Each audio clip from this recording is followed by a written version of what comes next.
Austin could become the first city in Texas to require businesses to provide paid sick leave to their employees. Tonight, people met to hash out a proposed ordinance on this idea. The reasons for and against all come down to cost. If all workers had paid sick days, advocates say the United States could avoid over 1 million emergency room visits per year. They point out the savings alone could top $1 billion, but it would cost businesses. Latest numbers from the government for 1 month last year showed it cost more than 1% of an employee's compensation to pay for sick days. However, those in favor say the long-run benefits are simply too good to ignore. KXAN's Brittany Glass was at tonight's meeting and has new reaction. It's what Councilmember Greg Casar calls an impossible decision. Do I take care of a sick child, or do I go to work so that I can afford to pay the rent or pay for groceries for that child's medicine?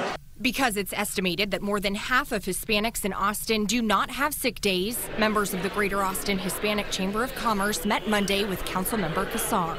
We are inviting the small businesses to come and learn about this law. Regardless of which side you find yourself in the paid sick day debate, restaurant owner Lupe Barragon says he knows it's a very real possibility. I think it's a good law. I think it'll benefit the employees, but also as a small business, we want to make sure that does not hurt small businesses. The cost is cafe owner Janai Hale's primary concern. You know, in the food service business, the margins aren't as high as people think. That and unanswered questions. What number of employees do you have to have? How long do they have to be working for you? But Casar says the law will provide small business owners with a level of security.